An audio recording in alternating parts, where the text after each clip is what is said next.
Bonjour à tous, une petite vidéo aujourd'hui que je vais faire sur comment se libérer quelque part des croyances qui nous enferment et qui nous empêchent de vivre le bien-être en fait. Donc je pense cette vidéo elle va s'étaler sur plusieurs vidéos parce que j'ai vu que c'était très très long, qu'il y avait beaucoup de choses à dire là-dessus, donc voilà, j'espère que ce sera clair. Donc nos croyances, qu'elles soient conscientes ou inconscientes, elles vont influer quelque part sur notre perception du monde et elles vont conditionner nos actions.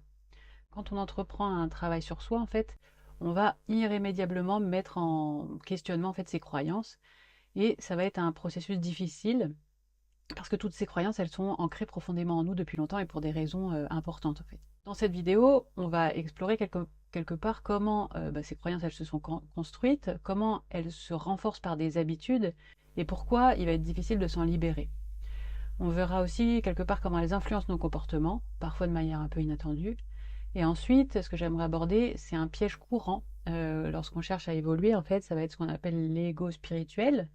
Donc, au lieu de nous libérer quelque part, on va parfois adopter de nouvelles croyances qui vont nous enfermer, tout autant que les anciennes finalement, sous le prétexte de développement personnel ou spirituel. J'aimerais aussi c'est partager des outils concrets sur comment débusquer ces croyances profondes et regarder les impacts qu'elles ont pour pouvoir avoir un véritable changement.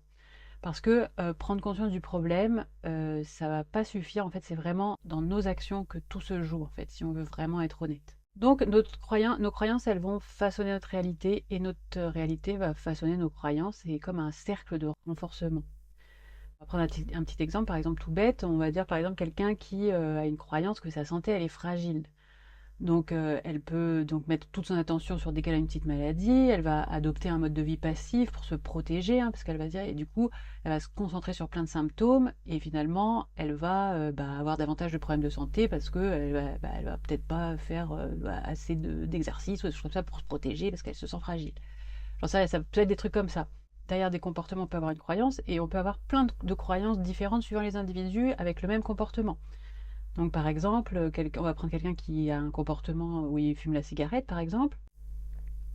Il peut avoir comme croyance que, je sais pas, au niveau de la gestion des émotions, il n'y a qu'avec la cigarette qu'il arrive à gérer son stress, par exemple, et que s'il n'a pas de cigarette, il va être submergé. Par exemple, ça peut être une croyance sous-jacente, ça. Il peut se dire aussi que l'addiction, elle lui permet d'être relationnel. Quand il est au boulot, il va fumer avec les autres, et s'il n'a pas ça, il n'aura plus de relation. Par exemple, ça peut être une autre croyance. Certaines personnes pensent que se priver de quelque chose, c'est être piégé en fait dans une sorte de non-liberté. Et ils vont continuer à faire ça pour garder une sorte de contrôle sur leur liberté, par exemple.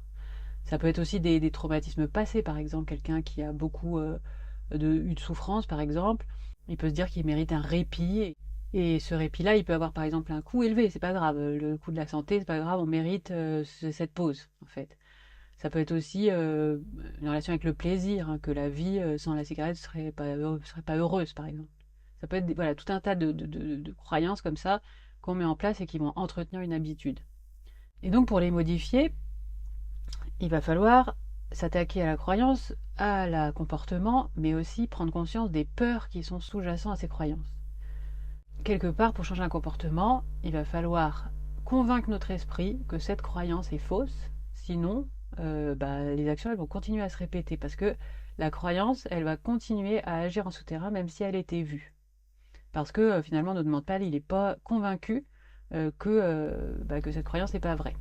Et ce qui va être important aussi c'est de voir la peur qu'il y a derrière. Et aujourd'hui, le problème c'est qu'en psychologie on sait que pour gérer de façon efficace les peurs, il faut les affronter et les vivre. Donc ça marche avec toutes les peurs, et malheureusement, on ne peut pas faire l'économie de cette confrontation. Donc par exemple, si on a peur de l'isolement, il va falloir s'isoler un petit peu si on veut aller mieux. On va chercher à apprivoiser ce sentiment pour plus le craindre et qu'il arrête de nous pousser à faire des comportements. Si on a peur d'être seul, par exemple, il va être intéressant d'essayer de s'y confronter. Alors je dis pas de plaquer hommes et enfants et de partir dans une grotte, mais certaines retraites à des moments, par exemple, ça peut être des bons endroits pour se familiariser avec une forme de solitude qui va nous empêcher, par exemple, de créer des phénomènes récurrents, de toujours se retrouver avec je sais pas, des relations amoureuses qui nous conviennent pas parce qu'on a peur de cette solitude, par exemple. Ça demande quelque part de déconstruire un cadre de pensée qui nous sécurise depuis très longtemps. Et en fait, il va y avoir plusieurs obstacles qui vont rendre ce processus très complexe en fait. Il va y avoir par exemple les loyautés familiales et d'appartenance au clan.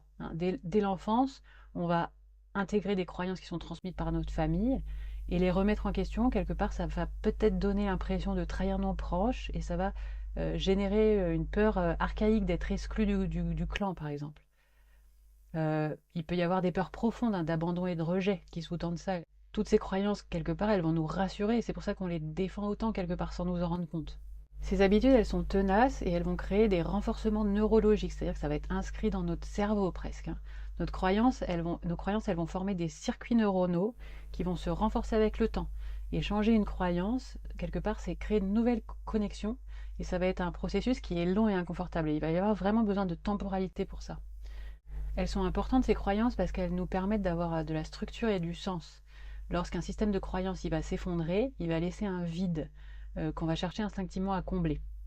Et c'est pour ça en fait qu'on va adopter souvent des nouvelles autres croyances et sans être pleinement conscient du coup que ces nouvelles croyances elles vont peut-être être un nouveau frein à notre bien-être. Donc c'est ici que j'ai envie de développer la notion d'ego spirituel, parce que quand on commence un chemin de connaissance de soi et du monde, ou qu'on est même bien engagé dedans, on est dedans sans se rendre compte, on tombe facilement dans ce piège-là en fait.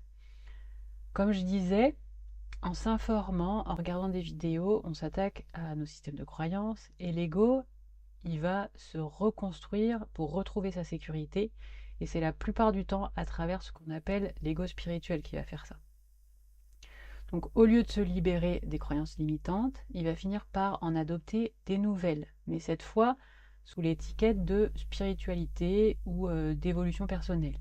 Okay. Alors là, ça devient sournois, parce qu'on croit qu'on évolue, mais en fait on se retrouve à remplacer une cage par une autre. Un exemple classique, ça va être cette pensée que je suis plus évolué que les autres, parce que dès qu'on commence à pratiquer, on peut se dire que les autres, ils n'ont pas compris autant de choses aussi bien que nous en fait. On se met à croire qu'on a raison, et que c'est donc les autres qui sont dans l'erreur, et c'est ça qui va nous empêcher de voir notre propre responsabilité dans les conflits, alors qu'en fait on va continuer à faire partie du problème. Et cette croyance-là, elle va nous éloigner de notre responsabilité. Donc au lieu de nous connecter aux autres, en fait, elles vont renforcer une idée de supériorité, ce qui va être complètement contre-productif et qui va empêcher d'avancer. Donc un autre piège courant, c'est de penser que les autres, quelque part, devraient suivre nos conseils, qu'on va voir la vérité et qu'eux, ils ne la voient pas. Donc on va commencer à juger, à vouloir diriger les autres dans ce qu'ils pensent, et on va être éloigné de plus en plus de leurs besoins, de leur point de vue et tout ça. Et là, quelque part, on va plus du tout créer la connexion authentique qu'on cherche dans cette évolution, on va plutôt créer de la distance, qui est vraiment le contraire d'une spiritualité saine en fait. Un autre piège, l'ego spirituel peut nous faire croire que être spirituel, c'est être toujours positif. Donc c'est une idée super courante dans certains cercles, mais elle va nous pousser à réprimer les émotions négatives ou les émotions un peu qui sont pas bien vues dans ces milieux-là, par exemple la colère, qui va devenir presque tabou. Et au lieu de l'accepter, de la comprendre, on essaie de la cacher. Mais le problème, c'est que cette colère, elle va pas disparaître pour autant, parce que c'est humain d'avoir de la colère, et elle va se transformer souvent en impatience, en une tension, une sorte de stress et tout ça, et on finit par plus accepter aucun inconfort. La moindre légère contrariété va nous faire sortir de nos gonds, en fait, et parce qu'en fait, on va refouler cette énergie sans la libérer correctement. Alors on va mettre ça sous le truc qu'on développe une sorte de sensibilité plus grande parce qu'on est en train de s'élever spirituellement, alors qu'en fait on est juste en train d'être impatient et de ne pas supporter le moins de contrariété. Et tout ça, ça va se passer à notre insu, et on va pas se rendre compte que ça nous éloigne de notre essence, parce que selon toutes les traditions confondues, le fait de faire grandir l'amour, la compassion et l'authenticité, c'est vraiment la base de cette reconnexion à notre essence. En fait, quelque part, en voulant être spirituel, on va en oublier nos parts d'ombre, et du coup, on va pas créer ce lien réel d'humilité avec les autres. Et en fait, il y a beaucoup de religions qui sont dans ces pièges-là, et ça va participer beaucoup aux violences liées à ces religions. En fait, l'ego spirituel, il va nous enfermer dans une quête de perfection, qui n'est pas du tout l'objectif de tout chemin de mieux-être, en fait. Au lieu de nous libérer, quelque part, on va se mettre dans une sorte de personnage, et à la fin, ça nous empêche de vraiment aimer et d'être en paix avec nous-mêmes et avec les autres. Alors je vais essayer de donner quelques techniques moi que j'utilise pour dénicher mes croyances profondes. La première, c'est que j'essaye pas de regarder ce que je pense de moi, mais ce que je fais. Et en faisant ça, en fait, je vais créer pour moi ce que j'appelle des conditions pour l'humilité. Alors ça marche pas toujours, parce que je me fais avoir régulièrement, comme tout le monde. parce que moi aussi j'adore croire que j'ai raison et que j'ai tout compris, sinon je ferais pas ces vidéos.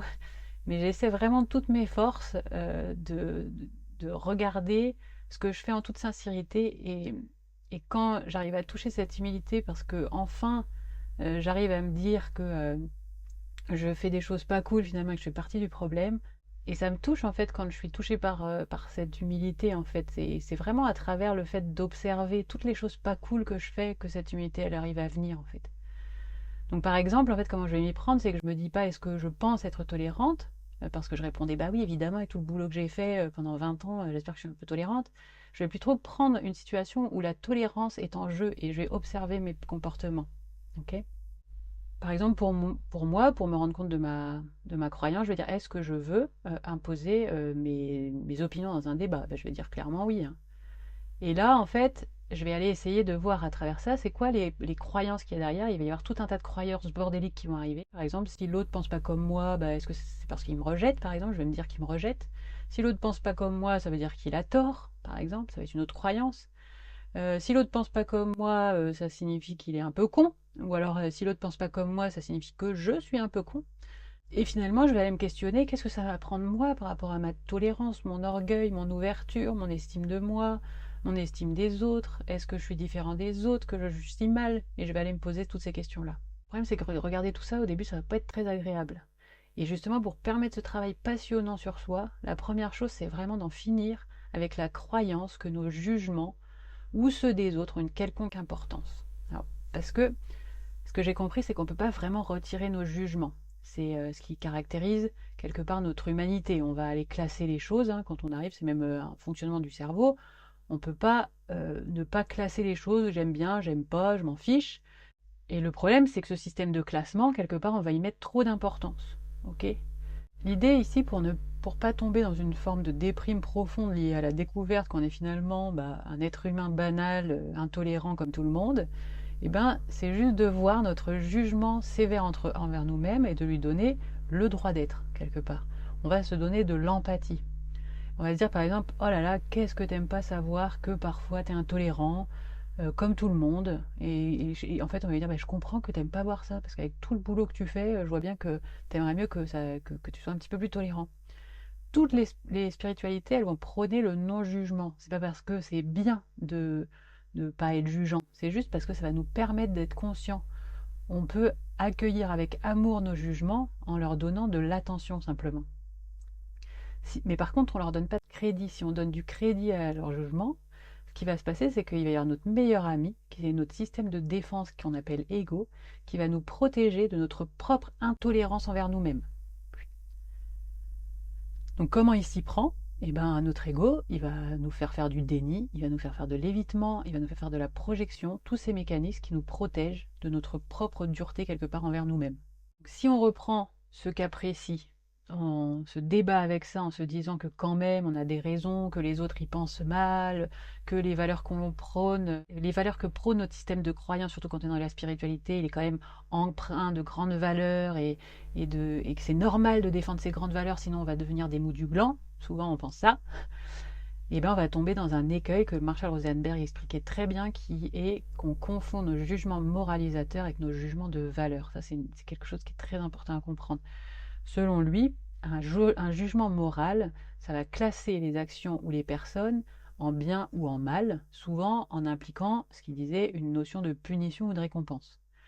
Un jugement de valeur, lui, il va exprimer ce qui est important pour nous sans condamner les autres. En fait, ça va refléter nos aspirations, nos besoins qui nous sont propres à chacun, en fait, et différents à chacun, mais ça peut très bien être défendu très fortement, hein. Mais ça va être complètement différent au niveau de l'expérience relationnelle qu'on va vivre avec l'autre. Ça va être différent d'un conflit. Ça va vraiment être un débat d'idées et pas un débat de personnes et de croyances, en fait. L'idée, c'est vraiment pas d'arrêter d'avoir des opinions sur les choses, mais juste savoir que c'en est, en fait. Donc voilà. Je continuerai la prochaine fois, je continuerai à développer sur ce sujet des croyances qui est vraiment finalement moi la base de tout mon travail, en fait, d'essayer de dénicher ces croyances. C'est vraiment, quand j'ai réfléchi, quand j'ai fait cette vidéo, je me suis dit en fait c'est vraiment ce que j'essaye de faire tout le temps, en fait, à chaque instant. Et je vais continuer à développer ça et à exprimer un petit peu toutes les réflexions que j'ai eues autour de ce sujet-là. en espérant que ça vous apporte quelque chose. Donc voilà. Et merci d'avoir écouté la vidéo jusque-là, et à bientôt.